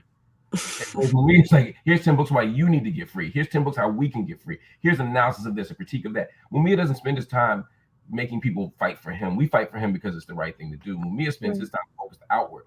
So part of what the podcast is doing for me is also to give people a window into his spirit, into his soul, but also into his wicked sense of humor. Mumia is very serious. When you go on Prison Radio, this is Mumia Abu-Jamal, right? When you go visit Mumia, I remember we'd be on death row. He'd be on death row. I'd be on the other side. I don't be like that white anthropologist that goes native and shit. I think he's deeper than he was. There's Mumia behind glass and brick, and it's me on this side, and then it's Russell Maroon Schultz, and some of y'all know Russell Maroon Schultz, one of the great freedom fighters of our time. Right next to him, right? Not physically next to each other, but they're in different boxes, separated. Right? When you're on the row and you visit people, at least at SCI Green, sometimes we would all visit like 5 PPs and then just swap seats. So everybody would get 5 visits. So I might sit and talk to Russ, then I would talk to Mumia, and then I talk to a couple other people whose names I won't say. Russ has passed, so I feel comfortable saying that. Rest in peace to the great Russell Maroon Schultz. And Mumia, it was like a one-man show. I'm talking about voice impersonations, jokes, stories. He was talking about when the governor Ed Rendell came down. He had Cornel West. It was it's like you would never imagine. Now, I'm not saying we're gonna go full there on the podcast, but I want people to get a window into his humor, into the light side of him, into the reflective side of him. Mumia was in prison without instruments, learning how to write music, learning how to play the piano, right? Learning chord progressions on paper. I want people to know that, but he's never going to tell you that on his own like op-eds or in a newspaper, because he wants the focus to be on the people. And I want the focus to be on the people, but I think through Mumia, we'll get a better understanding of human possibility. We'll get a better sense of what our struggle is, what we're fighting for, who we're fighting for, and why we need to keep fighting. You know, it is so refreshing, because this time, at this moment in time, there are 2 podcasts that I know of that are focusing on political prisoners. You have what you have here. Tell us the name one more time. I'm sorry. The Classroom in the Cell. Classroom in the Cell. Yeah, and there's another one out right now on Imam Jamil Al-Amin called Radical. So you should also check that piece out. It kind of I need to check that out. It explores the lesser known reasons why Imam Jamil was convicted of the quote unquote murder of the sheriff's deputy here in Georgia in March of 2000. You know, so it's good to see that because I know that Jared and I had talked in the past, and one of our gripes was the fact that folks were overlooking political prisoners. They was talking all of this stuff about freedom fighting, about revolution, so on and so forth. We even had one particular show, Bring Us On. We were doing these Freedom Friday joints. I don't know what happened to it. However, you know, it's definitely refreshing to see you and this other brother Mosi, who's doing the radical piece. You are all over the place right now, as they mentioned earlier. I know that I interviewed Nancy Mansour maybe about a week or so ago. My sister, yeah. Yeah, and the word on the street is you two have a documentary on Palestine coming out next month. Yeah. You know, next month, as the Arabs would say, inshallah. You know, I don't January is going to be when it happens, but I will say it's almost done. It's very close. It's called Black in the Holy Land. It's a film we've been working on for a long time. I'm directing it. I'm currently editing some of the final parts of it. My dear sister Stacey Muhammad and I took this project on, and it started. Stacey. Yeah. Stacey and I have a production company called 1930 Productions, and we've been working on this for a very long time. Nancy is the steward of this. Nancy started this project with Existence is Resistance. They were taking Black folk on these tours, these delegations, these political, real, kind of trips to Palestine. And we were particularly interested in, or they were particularly interested in Afro-Palestinians and the kind of Afro-descendant population in Palestine. I met Nancy through the work, and then one day we bumped into each other in Jerusalem at a bar, my favorite bar in Jerusalem, Escadinia, and we hung out. It was like two different crews of people. We were just having a good time. We were talking, and I was like, "Yo, I'll take on the project. I'll edit some editing." And then when I looked at the work, and understand I'm an anthropologist by training, and I've spent the last 10 years almost studying Afro-descendant populations in Palestine, in historic Palestine, particularly the Afro-Palestinian community in Jerusalem. But I also spent some time with Afro-descendant folk in Jericho. I've spent time with Hebrew Israelites in Dimona. I've from the ones who came, by way of Chicago. I've spent time with all kinds of folk there, with the Beta Israel, the Ethiopian Israelis, Ethiopian Jews who migrated there in the 80s. And so I spent a lot of time, and I said, I have some other things to add here. And so, I went back and shot, hundreds of hours worth of footage and spent hundreds of hours, and spent many hours, dozens and dozens and dozens of hours with some of these other communities, like in the in Tulkarem refugee camp. And so, I shot it, and I want to tell a story about what it means to be of African descent, or better yet, I want to tell the story of the Israeli apartheid regime through the eyes of African people. That's probably a better way of putting it. Yeah. And that's what the film is. And Nancy is a big part of it. Nancy's the brains and the genius and the creative energy behind it. I just hold a camera and use my little editing skills, but we're telling the story of these different communities. And I think one of the things that's important to understand here is that if you're Palestinian, the thing that subjects you to premature death, to use Ruth Wilson Gilmore's language, is not being Black per se, it's being Palestinian. You're racialized as Palestinian there, whether you're Afro-Palestinian or whether you're a different appearing Palestinian. Being Palestinian is the thing that the Israeli state takes issue with. But that does not mean that anti-Blackness and anti-Black racism isn't also prevalent, both inside the Arab community, but also by the Israeli government. But we also don't want to make them sound like they're the same, because it's very nuanced and complicated. If you're an asylum seeker coming from Eritrea or Sudan to Israel, a country that's supposed to accept asylum seekers, they're supposed to accept refugees because they're the only democracy in the Middle East, and they're the, they signed the refugee, they were part of the Refugee Act. Yet suddenly when it comes to Africans, they're infiltrators. They say, we take refugees, but they're infiltrators, right? We talk about what that means. We talk about what it means to be an Ethiopian that's been cut off from global Jewry for thousands of years, right? I talked to Ethiopians who arrived in Israel in 1984 after Operation Moses, and a brother said, this is an interesting place. I didn't know they were white Jews, right? Like, because for them, Judaism and Jewry was bound up in their community in Ethiopia, and they were cut off from modern Judaism, rabbinical Judaism. They were cut off from all these things, right? And then when we study and we learn, we realize all these connections, right? And the roots of many of these communities in West Africa, in Northeast Africa, and these other places, you know. And so the film is getting at that. And of course, I don't want to spoil it, but the film ends. The last stop in the film is Dimona, where Ben Israel, who led the Hebrew Israelites of Jerusalem from Chicago to Liberia, ultimately to Dimona. And what do you do with Black folk from Chicago who have now been there for generations in an Israeli state that don't really want them there, but don't know what to do with them? And you feel sympathy for them because they're getting treated like niggas in Israel, but they're still settlers, just like everybody else who came. I mean, we can romanticize it, but there's still people who say God told them to come to Israel and take Palestinians' land, right? But because they're Black, there's a certain sympathy you have for multiple reasons, but so it's complicated. And so the film gets at that complicatedness. And so hopefully people will appreciate that. They'll see what we got going on, and they'll watch the film. I'm very excited about it. Hopefully it'll debut on some film festivals this spring and definitely this summer. And it should be done, inshallah, in about 6 weeks. So I'm feeling really good about it. Right up. Right on.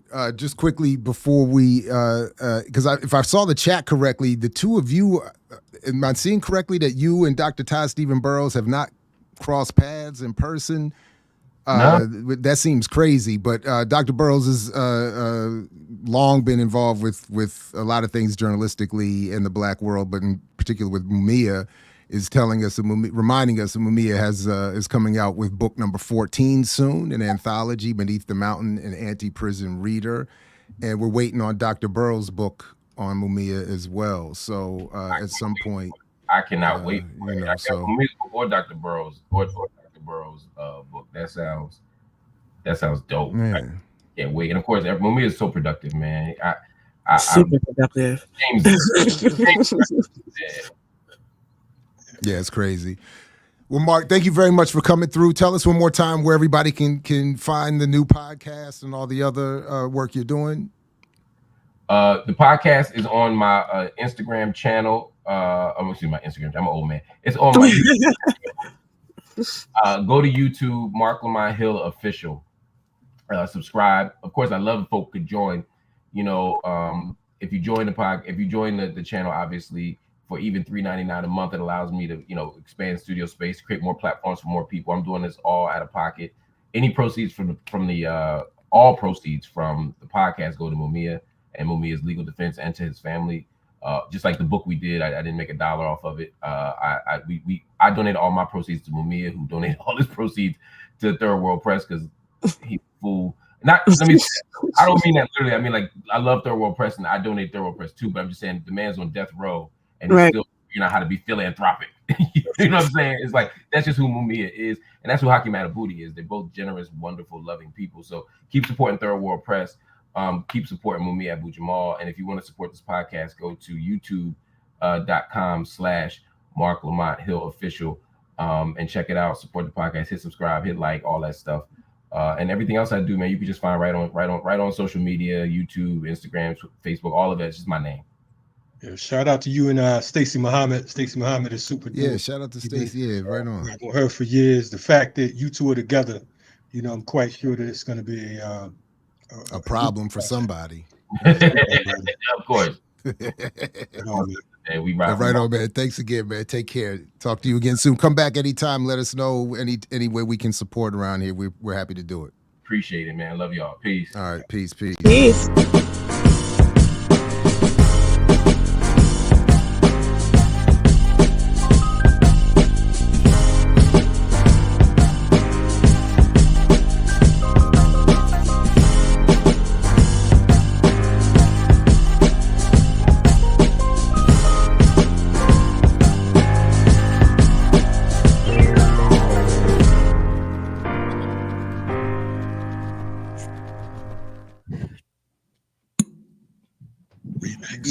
Yes. Back at you. Remix Morning Show.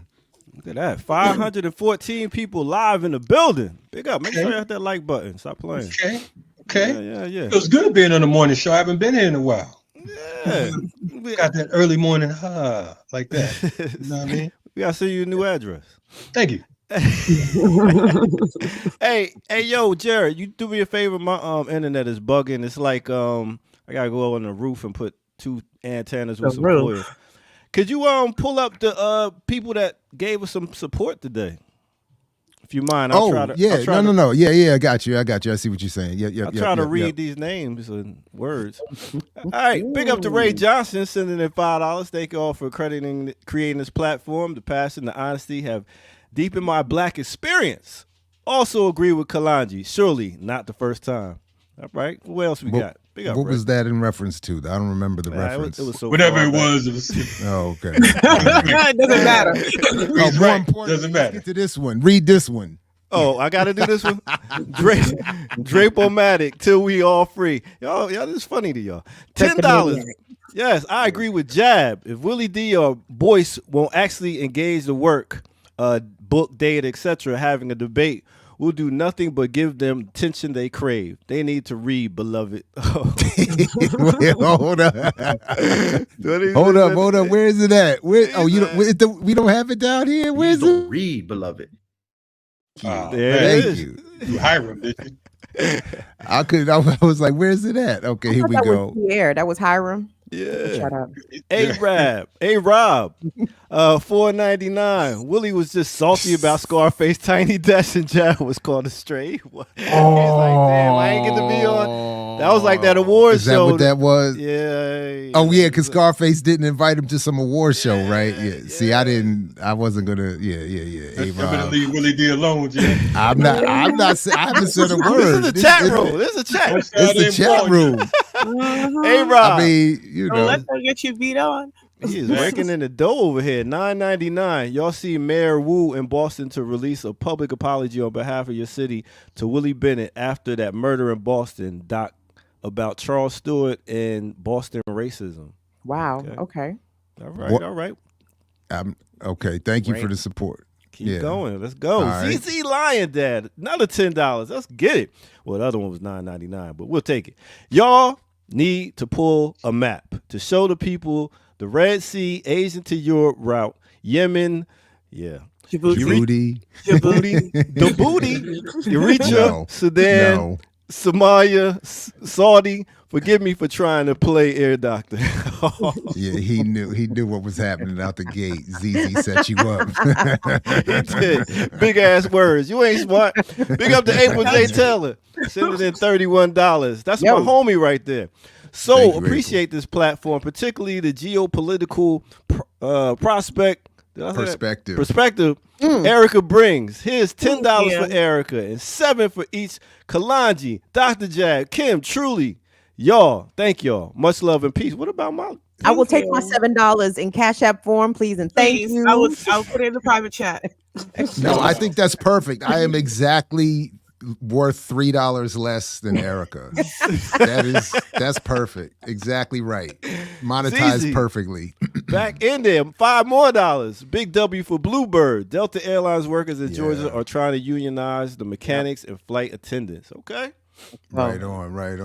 Be on it. April said, listen, I got more. Here's another $7 for Knock. About time. All right, Mia Cooper. I forgot to include my man's ear doctor who holds it down with all the dope sounds. That's what I'm talking about. That's what I'm talking about.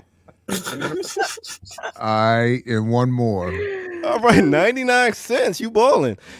Jordan reviews it. Super sticker, 99 cents. Listen, we about to go out and get a Whopper or something. Thank you, Jordan. Thank you, Jordan. You can't shame people for the little bit. I mean, every little bit counts. Even the free support counts. Even the free, exactly. Even the free support. All you got to do is like, share, subscribe, comment. Yeah. Wait, we got one more. Here you go. Jordan reviews it. He said, yo, you know what? That 99 cents I was playing. I coming back with $4.99. Dr. Ball, big ups. GPOA. Huh? G-Pote. G-Pote. Greatest professor of all time. We got to clip this. Clip Keep this. doing it, thing, Jordan. Thank you. That's Jordan. Clip this. The nickel bags is off, bro. Hate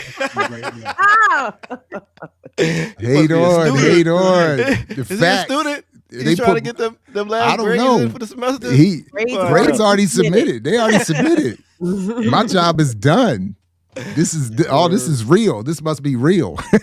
I don't know. I think that was your boy, man. Dude kind of looked like Todd Stevens Burrow. Bring that picture back. No, we know that's not true. Todd would never put money on to compliment me anywhere. So even as a joke. Yeah. So there you go. There you go, ear doctor. Raja sings $50. Shout out to the ear doctor. Oh, he got an echo for that. He's not even pronouncing your name right, Raj. Right. He called you Raj. No Roger, no rerun, no rent. I said Raj. Anyway, big up to Raj out there. Big up to all y'all tuning in, showing your love, showing your support. Listen, we about to go on 3 years right here on Black Power Media, in case y'all didn't know, and we couldn't have did it without all y'all. So thank y'all. With that said, you gang. But he will be back for a mix. The streets have been asking. It's December 2023. We're about to go into 2024. Are we going to have a live event? Ever? Are we all going to do? Are we going to have a BPM specific live meetup? Yes. Yes, we are. We'll be making that announcement soon, ladies and gentlemen. It's going down. We'll be live. So I got to come to Atlanta. I feel like I feel like this is just off the top, but I really feel like 2024, I feel like it's the year, and since it rhymes, I think 2024 is the year for a BPM tour.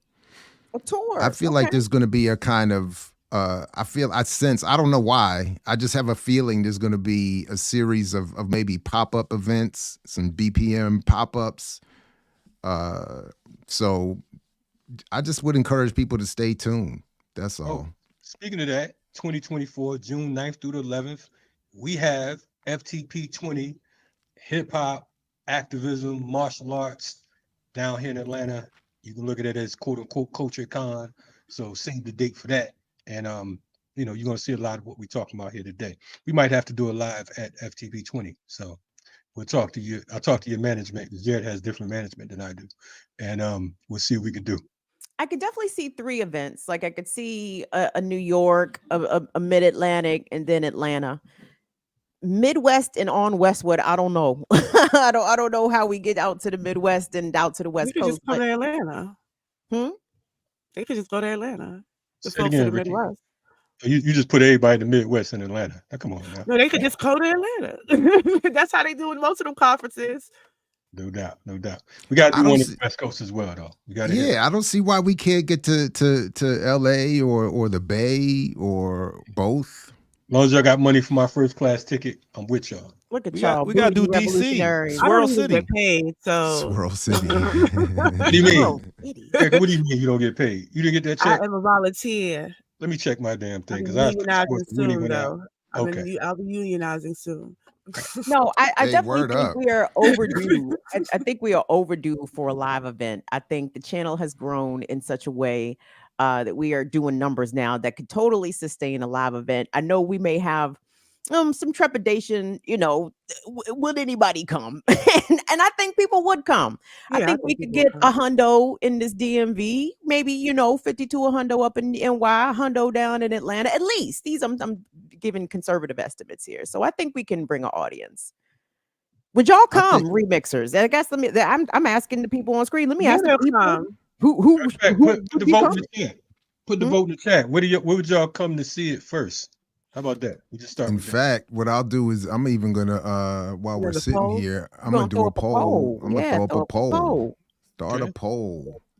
With a poll on it. I mean, because the remixers, y'all would agree, right? Like y'all, ain't nobody going to Maine. Well, and that's what I'm saying. I think y'all can come to New York if Maine folks, like whatever major city is close. Boston. Even though I think Quaker would set the shit off up in Maine, to be perfectly honest. Quaker would have us radicalized out that bitch with some chowder. we would be doing it up there. Thank you, Quaker. So yeah, y'all let us know where you would be willing to travel to if you live in a place, let's say like Maine. I'll set up another one here. I'll do one, would you go? And then, you can't do two polls at once. Okay. That's okay. Maybe we'll do one poll today and maybe one poll tomorrow. How about that, Jared? All right, there you go. So today's poll is New Orleans. Would you show up to a live BPM event? Just would you show up to a live event? That's the poll going right now. And then tomorrow we'll ask where. Hiram says go to Connecticut. That's right, Hiram. Right. All this rando ass. I don't know about New Haven. Thank you, Lisa. Thank you, Lisa. I'm sure New Haven is lovely at the same time. If y'all do Atlanta, will you do Rev Kiona will you get Rev Kiana, sorry, to join you? Infinite so content. Y'all would have guests at the live? So would it be? I would think so. I think that would be a good idea. And a live entertainer. Open conversation like this, or having guests come through. I might mess with you show up if the cash is right. I think yeah, I think if we had like we should have guests from the wherever we are. Maybe I think Ear Doctor's got a good idea with local artists coming through as well. And then we could maybe host conversations with each other and with people who are in those cities.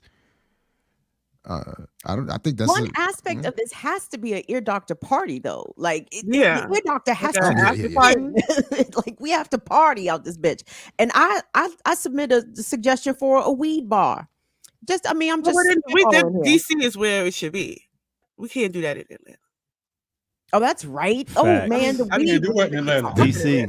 Welcome to DC. Let's go. We got. I love that. We gotta do all that. What y'all talking about? What's wrong with what's the legalization situation down there in Georgia? Ain't none. Well, that's shit. Okay. It's legal when we light it. Yeah. Right. So GBI gonna come and bust up our little Black Panther party, is what you're saying? They gonna come in there and raid us. All of a sudden, everybody going to jail. All of us stop cops. We all locked up.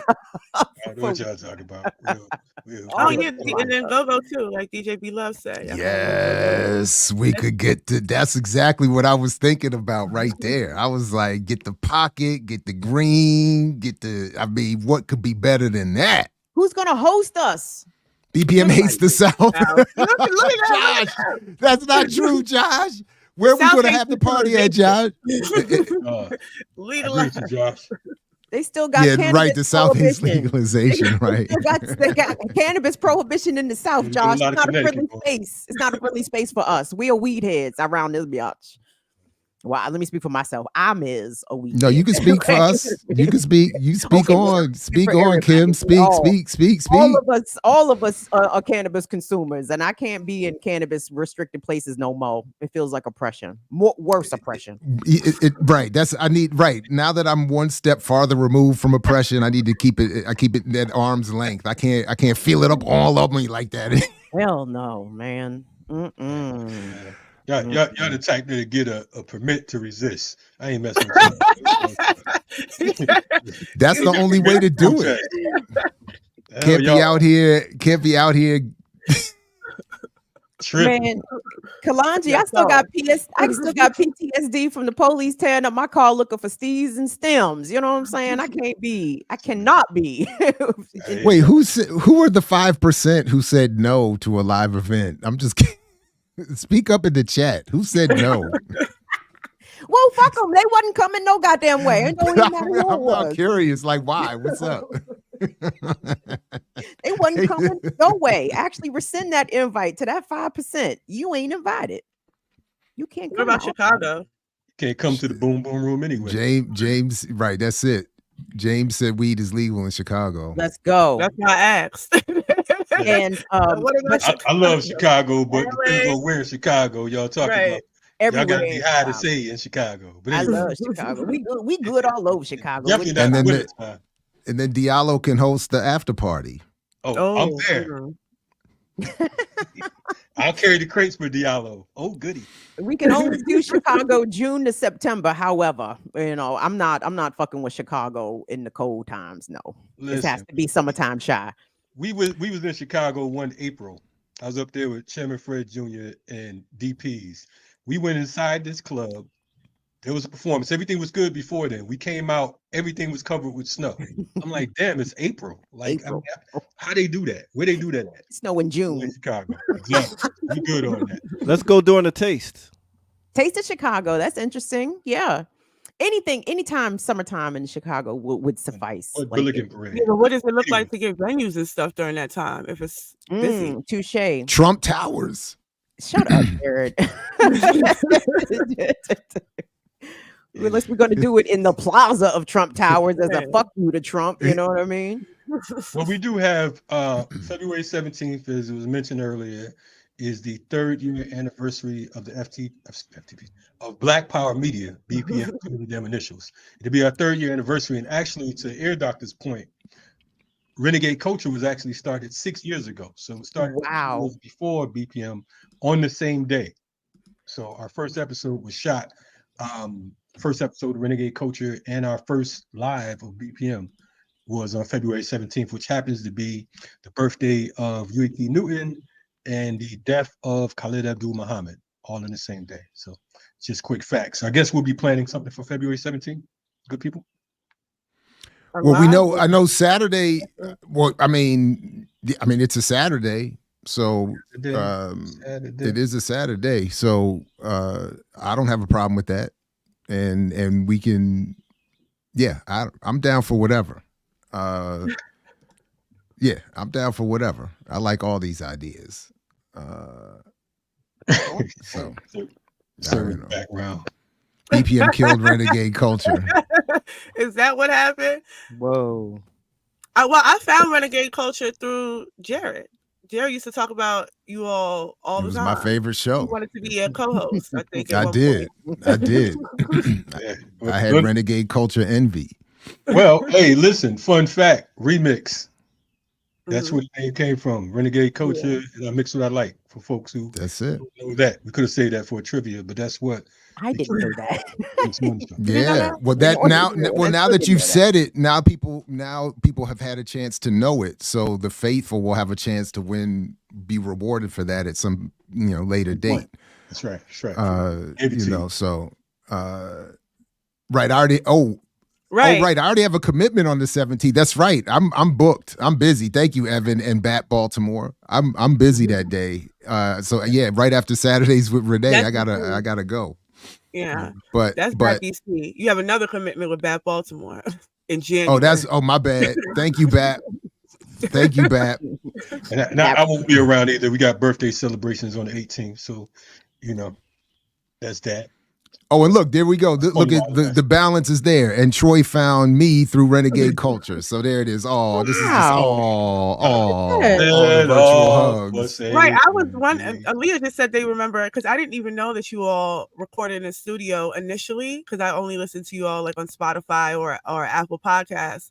So when I just seen that clip, I was like, oh, y'all came real far because y'all had couches. And in that one, that was a bare room. So that's actually. Yeah, so we actually, that's funny. We actually recorded in the same studio. Shout out to Playback Sounds. The same studio as 85 South. Yeah, I said 95 South. So 85 South will come in. The other highway. Right after us or right before us, So we all started in a small room in the studio, and then we branched out to the big space and gave y'all video, and then it went from there. So we actually did 130 shows, close to 130. So we did a few dozen after that 100th episode that Air Doctor played today. But that's one of the things that I'm working on right now is taking it back to, at least my stuff, back to the live studio, because I think that's a better feel. And I think folks can really enjoy it when you actually have that type of live interaction. Mm-hmm. Yeah. It's a different interaction live. Yeah, it's a different conversation. I fell in love with live. I ain't got to edit no more. Oof, that was a lot of work. Yeah, we was nervous at first. We wouldn't do Renegade Cultures live because we were more concerned about, you know, we didn't coming out your mouth. Yeah. But we should have did it live though, because Air Dr. Ass wasn't editing shit. So crazy. We be on break and we be talking shit about somebody and you hear this shit in the background. Yeah, fuck such and such. Like, yes. Now that it's live, right on up. Is Jackie in the chat? Shout out to Jackie in the chat, because one of the best renegade culture off-camera moments that I remember, speaking to Ear Doctor's point, was Jackie and Abdus having an off-the-camera conversation that would have got us all locked up and canceled and banned and fired and harassed and chased. So shout out to yeah, that was another classic moment. Rest in power, Abdus, and good to see Jackie back in the chat again. What's up, sis? Yeah. I'm gonna inform y'all, we are gonna take a week off next week for the Remix Morning Show, so we can just take. Yeah, I meant to ask that. Wait, real quick. What's the schedule? So we're not. So next week. That's it. We're not. Off. So next. So that's okay. The 25th. The right day then, huh? To the 29th. Day off. Yeah. Taking all the Kwanzaa off. Are y'all gonna do those rewind things again? There was like at one point because in the beginning you all used to just have the shows just play continuously. That also required a second laptop that I no longer have. Okay. But we'll see. I would encourage people to stay tuned. I think there will be some things happening that week. Here and there. So, but just stay tuned. We'll see. But and maybe we can do something like that. I don't know. We can pick days where I take a Monday, you take a Tuesday, a Thursday, and a Wednesday, and play a remix rerun. Well, I mean, I'll be around. So the other thing is, like, I know I'm taking my break in January, but next week I'm on a staycation. It's just me and Roberto, so I'm gonna be chilling. So maybe he and I can co-host the show. Would love to see that. There you go. And I'll be on sabbatical for a minute till I get back. Okay, we'll get January. Doctor with the sabbatical. Sabbatical, yeah. Now, if he'd have been reading that shit, it'd have been like, I want a sabbatical. A sabbatical. Only because I know professors and I hear them saying, I'm like, a sabbatical? You mean you get paid to be off for how long? PTO, I'm telling you, baby. Shout out to my history professor at Frostburg, because he said one day it was him, and it was a liberal feminist professor I had, and both of them, like in back-to-back classes, talked about they were going on sabbaticals. I said, sabbaticals? I said the same thing. I said career readjustment plans. I was like, it was like sabbaticals, paid vacation, 9-month work years. Yes. What? Man. No rest for the weary. Yeah. Right. So that's what it is, man. You had a great show today. Y'all had 3 doctors on the screen. Y'all had revolutionaries. You had journalists. You had activists. I mean, what else you gonna get? I mean, how many doctors was it? Third doctor. Whoa! I need you. What do you mean? How many doctors? 3. I said it. Do the math. The math is mathing. All right. So we're gonna come back tomorrow morning at 8 a.m. Y'all. We got another show before we finish off for the year, and yeah, that's what it is. So I guess I can rock out a little mix and we get up out of here. I might have to hop back on tomorrow. I don't know. Can I get back on tomorrow? Come through. Ain't about band or not, you know. More fire. More fire. He's so busy in the streets, man. You talk about he was banned. All right, let's get it, y'all. Peace. Peace, Africans. Sick 'em champ. Have a flower. Perfect. It was time. Rock. Get busy up.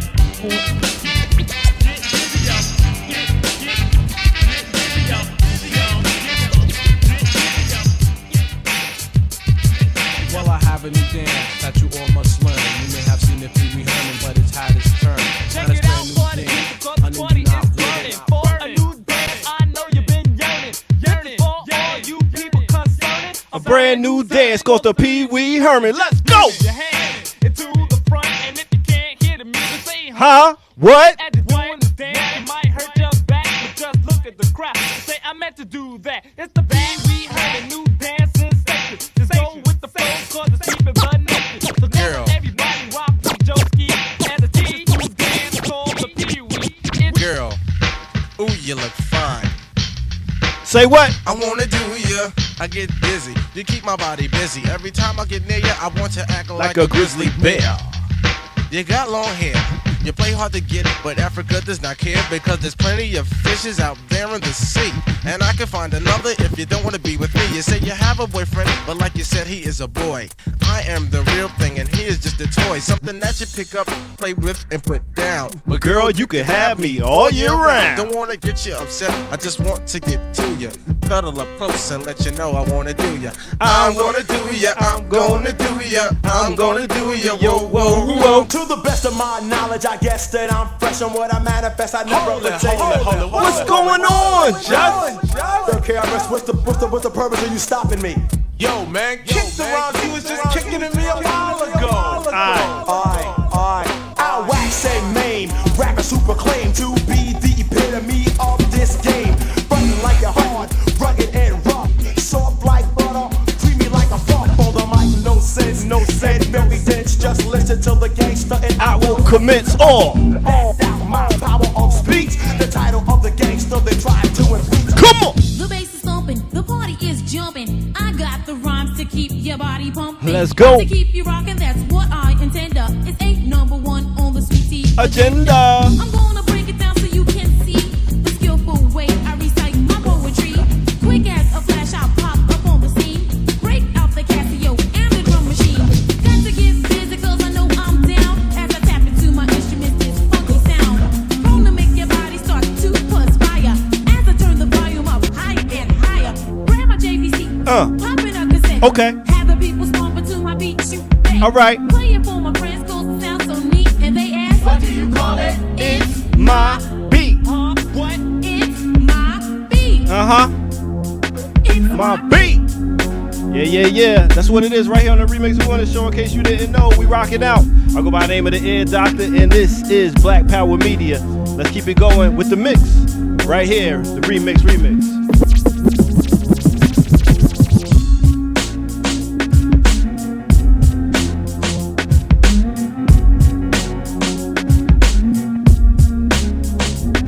Come on. As we keep it going, in case you didn't know, the Ear Doctor. Let's go.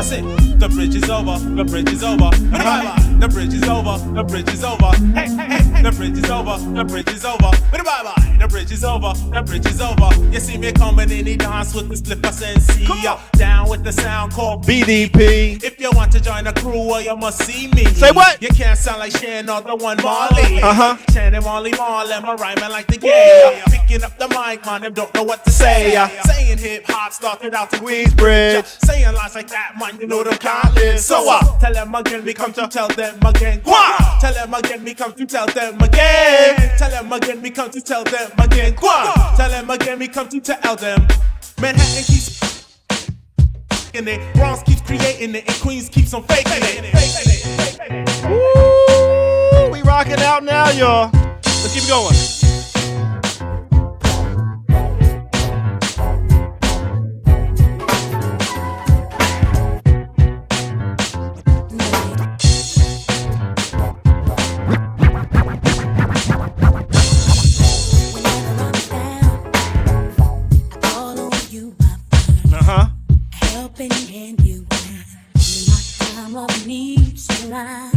I'm calling you now just to make it through. Come on. What else can I do? Won't you believe? And we out of here, y'all. And but you should know that I got your back. It's automatic. Yeah. Peace, y'all. See y'all tomorrow morning.